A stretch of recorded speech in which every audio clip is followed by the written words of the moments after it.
Assalamualaikum warahmatullahi wabarakatuh. Selamat pagi teman-teman. Kami di sini dari kelas R4D mata kuliah statistik lanjut akan mempresentasikan materi tentang uji normalitas dengan dosen pengampu Ibu Fatwa Fatimah Nur Saada MPD.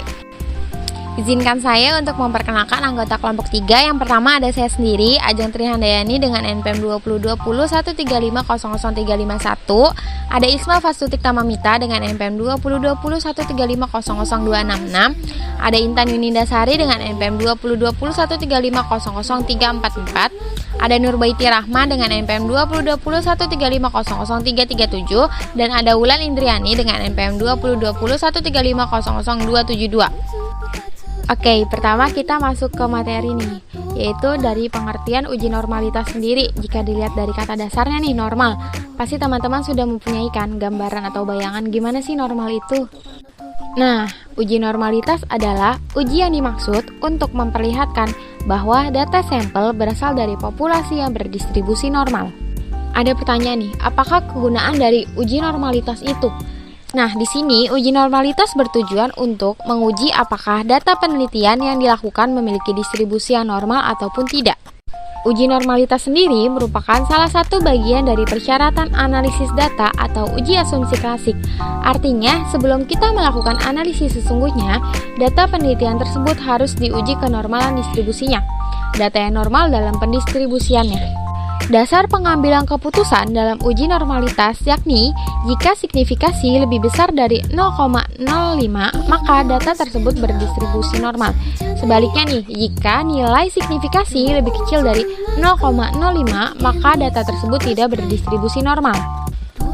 Selanjutnya adalah kegunaan dari uji normalitas. Yang pertama adalah untuk menunjukkan bahwa data atau sampel yang diambil berasal dari populasi yang berdistribusi normal. Yang kedua, sebagai dasar pengkajian statistik pametik dan statistik non-pametik. Nah, statistik pameterik adalah statistik yang berdasarkan pada parameter-parameter tertentu, seperti rata-rata, varian, dan sebagainya. Biasanya, parameter tersebut diperoleh dari data yang berdistribusi normal. Sedangkan statistik non-pametrik adalah statistik yang bebas distribusinya atau dapat digunakan untuk segala macam distribusi. Dengan kata lain, dalam statistik non-pametrik tidak ada persyaratan bahwa harus berdistribusi normal. Yang ketiga, sebagai pedoman bahwa data atau sampel yang diambil dapat mewakili data yang akan diolah. Nah, di slide ini ada cara melakukan uji normalitas. Jadi ada 5 cara yang bisa teman-teman pilih atau teman-teman lakukan untuk menguji kenormalan suatu data. Yang pertama ada grafik OGIF, ada koefisien tingkat kemacegan, ada uji Lilia-Force, ada uji Chi-kuadrat, dan yang terakhir ada Kolmogorov-Smirnov. Selanjutnya adalah statistik deskriptif, di mana statistik deskriptif ini memiliki pengertian yaitu penentuan penormalan distribusi data dengan cara grafik OGIF atau menghitung koefisien Sweetness. Yang pertama adalah penafsiran grafik. Apabila grafik OGIF lurus atau hampir lurus, maka data berdistribusi normal. Sedangkan jika tidak lurus, maka tidak berdistribusi normal. Kemudian adalah tingkat kemencengan atau TK. Apabila TK lebih dari min 2 kurang dari 2, maka data berdistribusi normal. Sedangkan harga TK lain maka tidak berdistribusi normal. Kemudian adalah statistik induktif, di mana dalam statistik induktif ini dilakukan pengujian apakah suatu data sampel berasal dari populasi berdistribusi normal atau tidak. Penentuan kenormalan ini dapat dilakukan dengan cara 3 pengujian. Yang pertama ada uji Lilia-Force, yang kedua adalah uji Kolmogorov-Smirnov, dan yang ketiga adalah uji Chi-kuadrat. Yang pertama adalah uji Lilia-Force, di mana uji normalitas dengan uji Lilia-Force ini dilakukan apabila data merupakan data tunggal atau data frekuensi tunggal, bukan data frekuensi kelompok. Maka dari itu, kegunaan dari uji Lilia-Force ini adalah untuk mengetahui data apakah data berdistribusi normal atau tidak. Baik, saya Isma Fastutik Tamamita dengan NPM 2020-13-500-266 akan melanjutkan presentasi langkah uji Lilia-Force. Yang pertama, menentukan taraf signifikansi alfa. Yang kedua, langkah pengujian normalitas. Terdapat dua rumus. Yang pertama, ZI sama dengan YI min Y bar per S. Langkah yang kedua atau rumus yang kedua, FZI sama dengan PZ kurang dari sama dengan ZI. Untuk langkah yang ketiga, menggunakan daftar distribusi normal baku. Langkah yang keempat, menghitung proporsi Z1, Z2, Z3 hingga Zn dengan rumus SZI sama dengan banyaknya Z1, Z2, Z3 hingga Zn per N. Langkah yang kelima, hitung selisih FZI min SZI dan tentukan harga mutlak. Langkah yang keenam, ambil harga mutlak paling besar di antara harga mutlak selisih. Signifikansi uji Lilienfors. Signifikansi uji, nilai mutlak Fx min Sx terbesar dibandingkan dengan nilai tabel Lilienfors. Jika nilai mutlak Fx min Sx terbesar kurang dari nilai tabel Lilienfors, maka H0 diterima, HA ditolak. Jika nilai Fx min Sx terbesar lebih dari nilai tabel Lilienfors, maka H0 ditolak, HA diterima. Untuk catatan, apabila ZI bernilai positif, maka FZI sama dengan 0,5 ditambah angka tabel. Apabila ZI bernilai negatif, maka FZI sama dengan 0,5 dikurangi angka tabel. Contoh, sebuah sampel berukuran 7 diambil secara acak dari suatu populasi. Keenam nilai dari sampel tersebut adalah sebagai berikut: 5, 7, 4, 9, 15, 6, 11.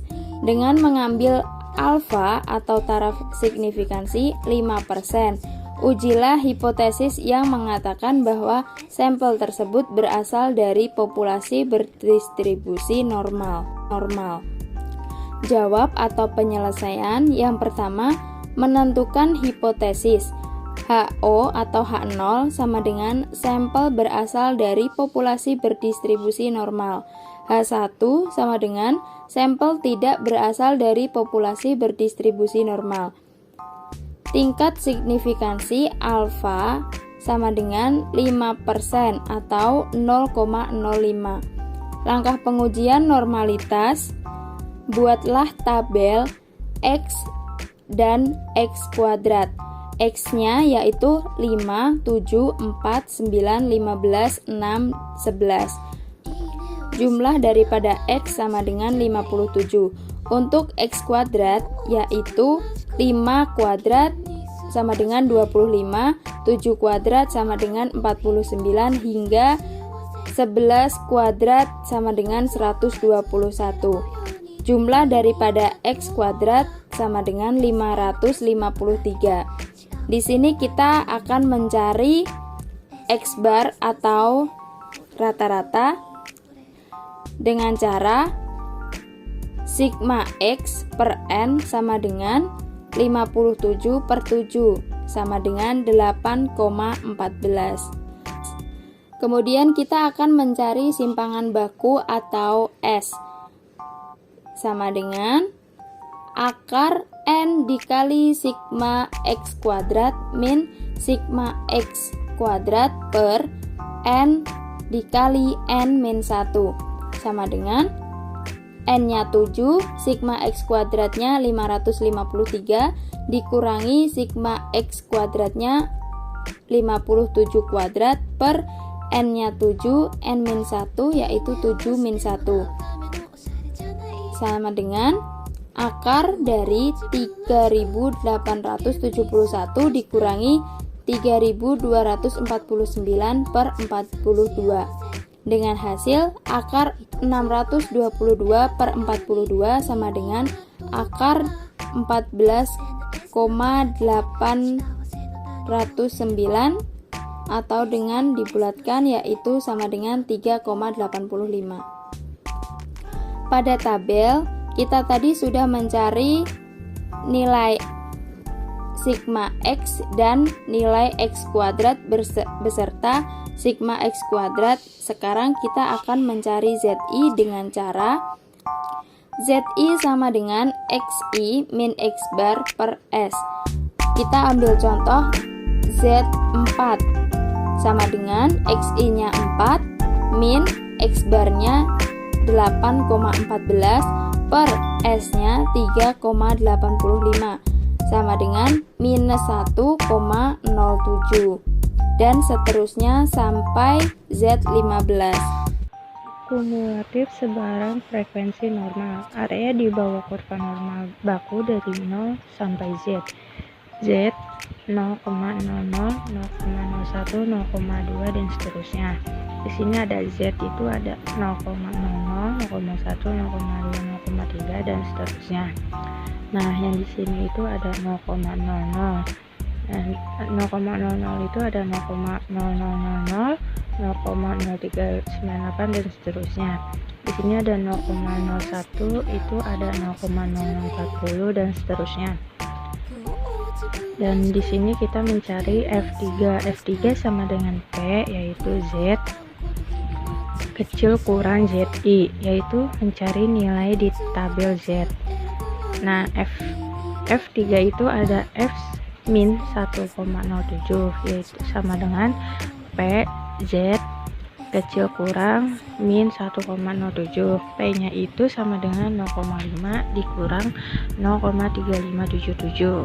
Dapat hasilnya itu 0,1423. F min 0,81 sama dengan P Z kurang kecil min 0,81, yaitu 0,5 dikurangin 0,2910 sama dengan 0,209. Di sini ada F min 0,55, yaitu P Z kurang kecil min 0,55 sama dengan 0,5 dikurangin 0,2088. Dapat hasilnya 0,2912. F min 0,29 sama dengan P Z kurang kecil min 0,29 sama dengan 0,5 dikurangi 0,1141, yaitu dapat hasilnya 0,3859. F itu ada 0,22 sama dengan P Z min kurang 0,22 sama dengan 0,5 dikurangi 0,0875, yaitu 0,5871. Di sini ada F 0,74 sama dengan P, yaitu Z kurang kecil 0,74, 0,5 dikurangi 0,2703, dapat hasilnya itu 0,7704. F yaitu 1,78 sama dengan P Z kurang kecil 1,78 sama dengan 0,5 dikurangin 0. Di sini ada daftar nilai kritis untuk uji Lilliefors, yaitu ukuran N sampai L. N sama dengan 4, 5, 6, 7, 8, 9 dan seterusnya. Di sini ada 0,01, 0,05, 0,10, 0,15, 0,20. Nah, di sini ada 0,01 itu N sama dengan 4 itu 0,417, 0,4505, 0,364 dan seterusnya. Di sini ada 0,05, yaitu terdapat 0,381, 0,337, 0,319 dan seterusnya. Di sini ada 0,10 itu ada 0,352, 0,315, 0,294 dan seterusnya. 0,15 itu ada 0,319, 0,299 dan seterusnya. Di sini ada 0,20 yaitu 0,300, 0,285, 0,265 dan seterusnya. Nah, di sini kita mencari Sn itu sama dengan 1/7 sama dengan 0,14. Itu S1. Di sini S2 itu ada 2/7 sama dengan 0,28 hasilnya. Di sini ada kita mencari S3. S3 itu sama dengan 3/7, yaitu hasilnya 0,43. Di sini kita mencari S4-nya. S4 itu 4/7 sama dengan 0,57. Di sini kita mencari S5. Kalau mencari S5 itu 5/7 sama dengan 0,714. S6 6/7 sama dengan 0,85, dan S7 itu 7/7 sama dengan itu hasilnya 1. Lmax sama dengan 0,1841. DK nya itu sama dengan LA, N sama dengan LO dikali 0,5 bagi 7 sama dengan 0,300, yaitu nilai kritis L atau Liliefors-nya. Nah, di sini kita DK-nya itu L per L besar Lx, N, yaitu LL besar 0,300. L hitungnya itu sama dengan 0,1841, yaitu Liliefors-nya itu. Baik, selanjutnya itu ada uji Kolmogorov-Smirnov. Uji normalitas ini dilakukan apabila data tunggal merupakan data berfrekuensi tunggal, bukan data berdistribusi frekuensi kelompok. Konsep atau prinsip dasar dari uji ini adalah dengan melakukan perbandingan distribusi data atau data yang normalitasnya akan diuji dengan data yang sudah ditransformasikan menjadi bentuk z-score dan telah diasumsikan sebagai data normal. Selanjutnya, yaitu langkah uji Kolmogorov-Smirnov, yaitu menentukan taraf signifikasi dalam kurung A. Berikut langkah-langkah menguji normalitasnya, yaitu susunlah data dari yang terkecil ke yang terbesar, susunlah frekuensi nilai yang sama, hitunglah nilai proporsi dengan rumus PI sama dengan FI dibagi N, hitung proporsi kumulatif, transformasi nilai data mentah dalam kurung X ke dalam angka baku dalam kurung Z dengan formula ZI sama dengan XI dikurang X bar dibagi S. Selanjutnya, tentukan nilai Z tabel berdasarkan data angka baku dalam kurung ZI. Kemudian, hitung nilai harga mutlak nilai A2 sama dengan KV sama dengan Z tabel. Selanjutnya, hitung nilai harga mutlak nilai A1 sama dengan V dikurang A2. Kemudian cari A1 maksimum sebagai A max. Selanjutnya, lakukan pengujian hipotesis. Baik, di sini ada contoh uji Kolmogorov-Smirnov, yaitu lakukan uji normalitas dari hasil pengumpulan data suatu sampel berikut dengan teknik Kolmogorov-Smirnov. Angka-angkanya yaitu 9, 7, 4, 7, 4, 8, 8, 6, 5, 6. Dan ada penyelesaian. Untuk langkah pertama, kita susun dulu data dari yang terkecil ke yang terbesar, kemudian kita susun frekuensi nilai yang sama. Nah, dari contoh soal yang di atas, angka terkecilnya itu dimulai dari angka 4. Kemudian ada angka 5, angka 6, angka 7, angka 8, dan angka 9. Selanjutnya kita susun frekuensi nilai yang sama itu di bagian kolom F. Angka 4 itu ada 2, angka 5 itu ada 1, angka 6 itu ada 2, angka 7 ada 2, angka 8 ada 2, kemudian angka 9 ada 1. Selanjutnya langkah kedua yaitu menghitung nilai proporsi PI sama dengan FI dibagi N. Untuk mencari nilai P, yaitu kita lihat dari tabel yang di atas bahwa nilai FI yaitu 2 dan N-nya itu 10. Jadi untuk P1 itu sama dengan 2 dibagi 10 sama dengan 0,2.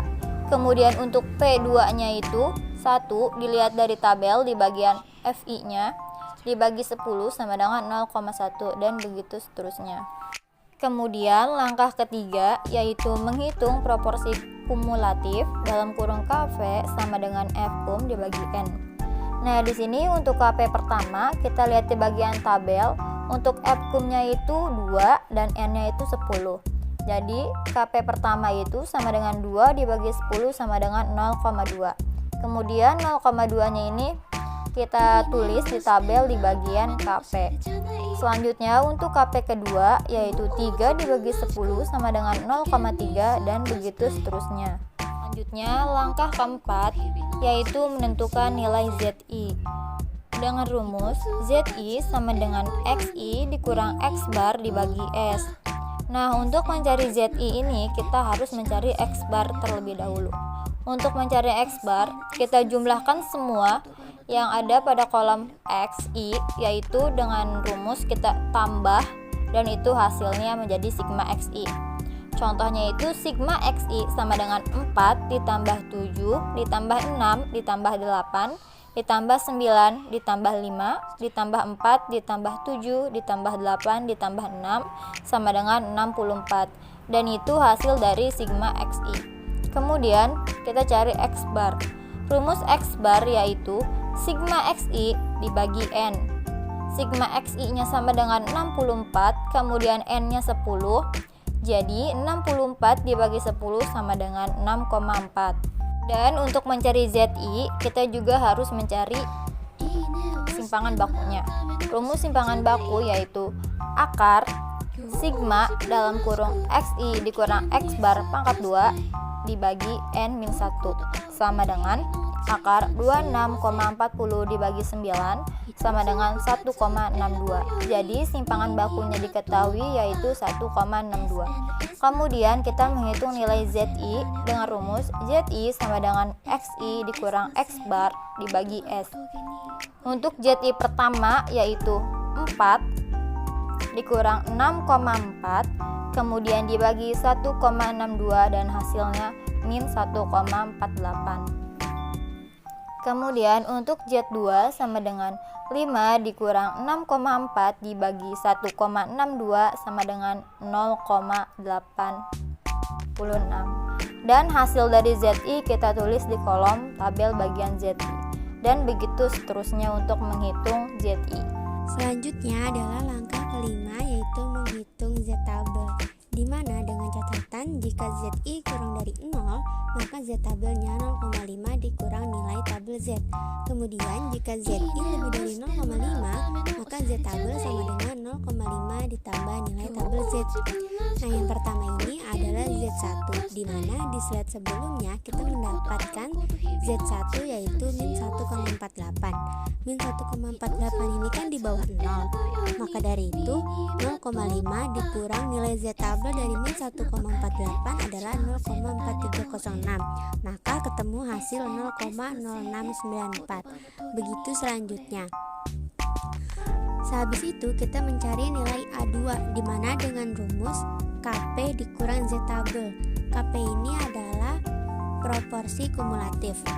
Nah, A2 yang pertama ini adalah kita mendapat di sebelumnya di KP pertama itu adalah 0,2 dikurang nilai Z-tabel yang pertama tadi adalah 0,0694, maka dari itu ketemu 0,1306. Berikut selanjutnya sampai nilai A2 yang ke-6. Kemudian kita mencari nilai A1, di mana dengan rumusnya P dikurang A2, maka dari itu A1 yang pertama 0,2 dikurang 0,1306, maka ketemu hasil 0,0694. Dari tabel penolong perhitungan Kolmogorov-Smirnov diperoleh nilai Amax-nya 0,1443. Sementara dari tabel Kolmogorov-Smirnov untuk A sama dengan 0,05 dan N sama dengan 0 diperoleh nilai D-tabelnya 0,410. Sehingga Amax kurang dari D-tabel karena 0,1443 kurang dari 0,410. Maka HO diterima dan disimpulkan data berdistribusi normal. Selanjutnya adalah uji C kuadrat, di mana memiliki pengertian uji normalitas dengan C kuadrat dipergunakan untuk menguji data dalam bentuk data berkelompok dalam tabel distribusi frekuensi dengan pengujian hipotesis mengenai perbandingan antara frekuensi observasi yang benar-benar terjadi atau absolut dengan frekuensi harapan atau ekspektasi. Kegunaan uji C kuadrat atau uji C-square berguna untuk menguji hubungan atau pengaruh dua buah variabel nominal dan mengukur kuatnya hubungan antara variabel yang satu dengan variabel nominal lainnya. Nah, di slide ini ada langkah-langkah untuk uji C kuadrat nih. Yang pertama diawali dengan menentukan taraf signifikasi. Misalnya, A-nya itu 0,05. Untuk pengujian hipotesis, HO, data berdistribusi normal melawan dengan H1, yaitu data tidak berdistribusi normal. Dengan kriteria pengujian nih, yang pertama, jika X pangkat 2 hitung lebih kecil dari X pangkat 2 tabel, berarti menerima HO. Dan jika X pangkat 2 hitung lebih besar dari X2 tabel, berarti menolak HO. Yang kedua, lakukan langkah-langkah uji normalitas dengan C kuadrat atau X pangkat 2 sebagai berikut. Yang pertama, membuat daftar berdistribusi frekuensi dari data yang berserakan ke dalam distribusi frekuensi data kelompok. Nah, jika data belum disajikan, dalam tabel distribusi frekuensi baru dibuat. Yang B, mencari rerata atau mean dalam data kelompok. Yang C, mencari simpangan baku data kelompok. Yang D, tentukan batas nyata atau tepi kelas tiap interval kelas dan dijadikan sebagai X1, X2, seterusnya sampai Xn. Kemudian lakukan konversi setiap nilai tepi X1 menjadi nilai baku. Jadinya Z1, Z2, seterusnya sampai Zn. Di mana nilai baku Zi ditentukan dengan rumus Zi sama dengan Xi dikurang X bar per S. Lanjutan langkah uji C kuadrat. E itu tentukan besar peluang setiap nilai Z berdasarkan tabel Z. Jika Zi itu lebih kecil dari 0, maka FZI sama dengan 0,5 dikurangin Z tabel. Jika Zi itu lebih besar 0, maka FZI-nya itu sama dengan 0,5 itu ditambah Z tabel. Yang F, tentukan luas peluang normal tiap kelas interval. Li sama dengan F atau Zi kurangin F atau Zi dikurangin 1. Di sini ada G. G itu tentukan frekuensi ekspektasi dengan cara mengalihkan luas peluang normal kelas tiap interval dengan banyaknya sampel. Fe sama dengan Li kali N. Yang H itu masukkan frekuensi observasi sebagai Fo.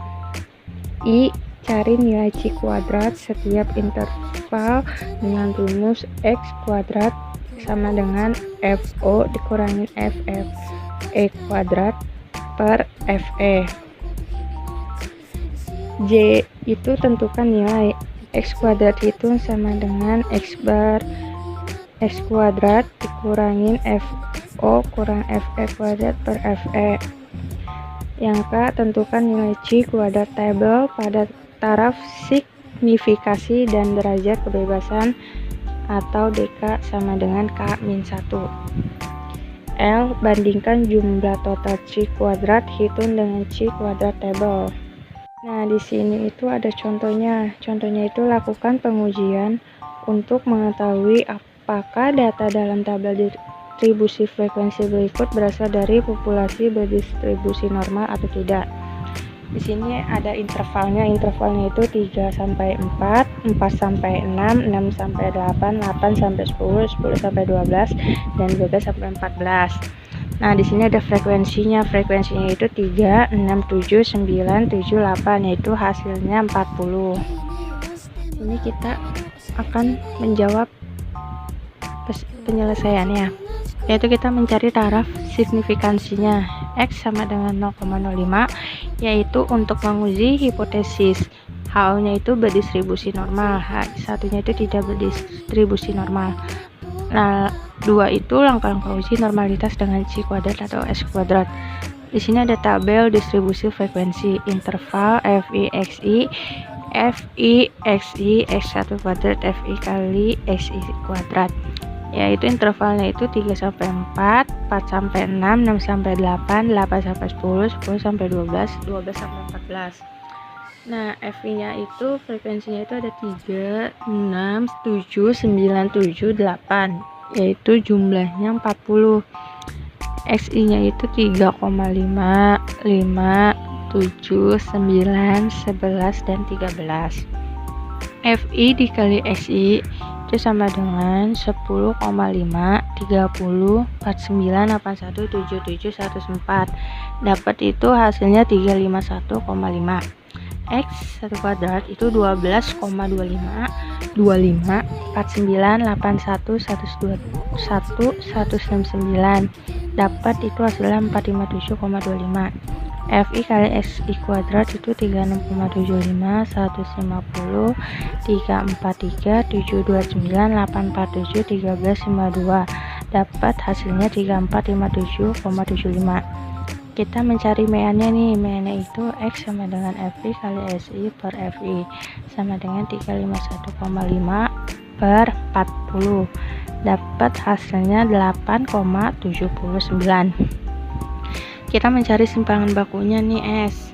S sama dengan akar dari N FI XI kuadrat dikurangin FI kali XI kuadrat per FI kali FI min 1.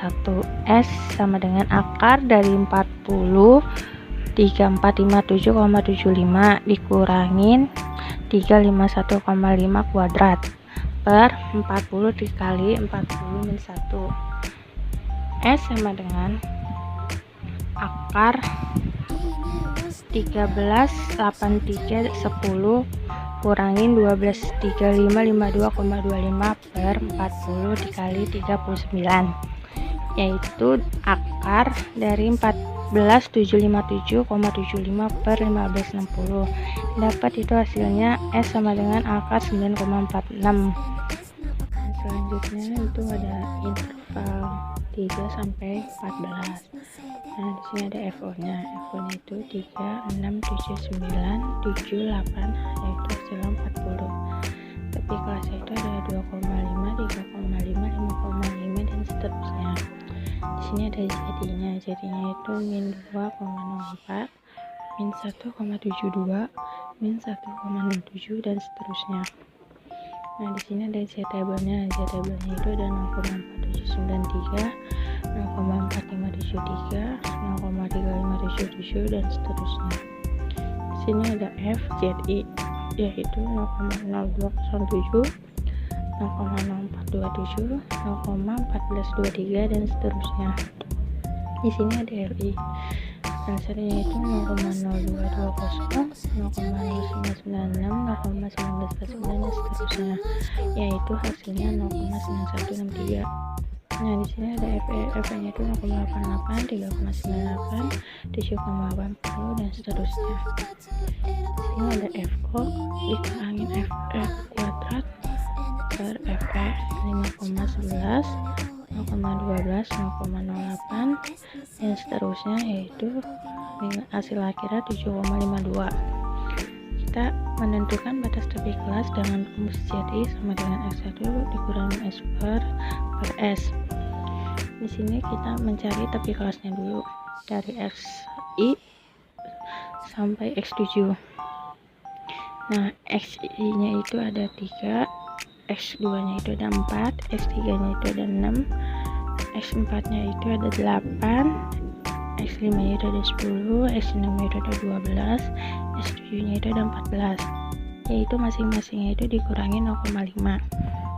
Nah, X1-nya itu dapat hasilnya itu 2,5, X2 itu dapat hasilnya 3,5, X3 itu dapat hasilnya 5,5, X4 itu dapat hasilnya 7,5, X5 nya itu dapat 9,5, X6 nya itu dapat 11,5 dan X7 nya itu dapat 13,5.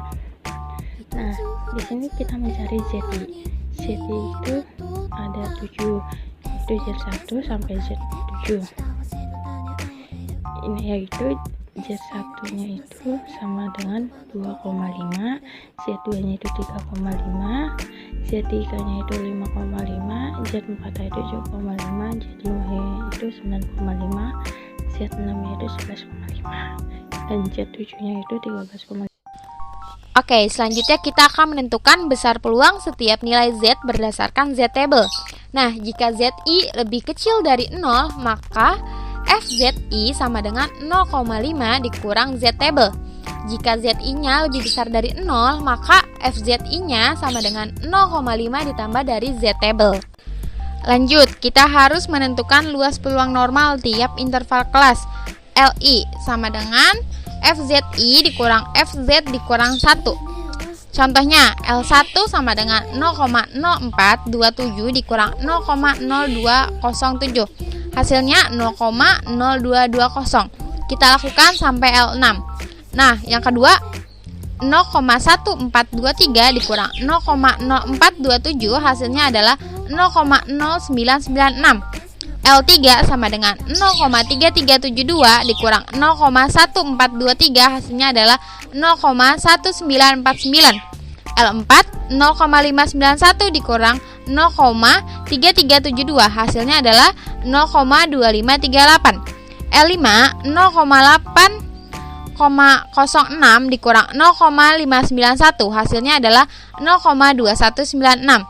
L6 adalah 0,937 dikurang 0,8106 hasilnya adalah 0,1264. Habis itu kita menentukan frekuensi ekspektasi atau FE. FE rumusnya LI dikurang N. Oke, selanjutnya kita harus mencari FO dikurang FE pangkat 2 per FE. Nah, yang pertama 3 dikurang 0,88 pangkat 2 per 0,88 sama dengan 5,11. Kita lakukan sampai ke 6. Nah, yang kedua 6 dikurang 3,98 pangkat 2 per 3,98 hasilnya 0,12. Yang ketiga 7 dikurang 7,80 pangkat 2 per 7,80 hasilnya 0,08. Yang keempat 9 dikurang 10,15 pangkat 2 per 10,15 hasilnya 0,13. Yang kelima 7 dikurang 8,8 pangkat 2 per 8,8 pangkat 2 hasilnya 0,37.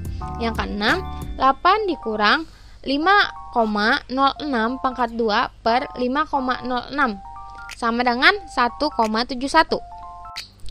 Nah, habis itu kita dapat mencari nilai X kuadrat hitung, yaitu X kuadrat hitung sama dengan sigma X pangkat 2 sama dengan sigma FO dikurang FE pangkat 2 per FE. Nah, jadi X hitungnya sama dengan 7,52. Selanjutnya menentukan nilai C kuadrat table. X pangkat 2 table sama dengan 11,070. Setelah itu kita harus bandingkan nih. Maka X pangkat 2 hitung lebih kecil dari X pangkat 2 table. Karena 7,52 lebih kecil dari 11,070. Oke, tadi setelah kita bandingkan X kuadrat hitung banding X kuadrat table, maka kita dapat mengambil keputusan.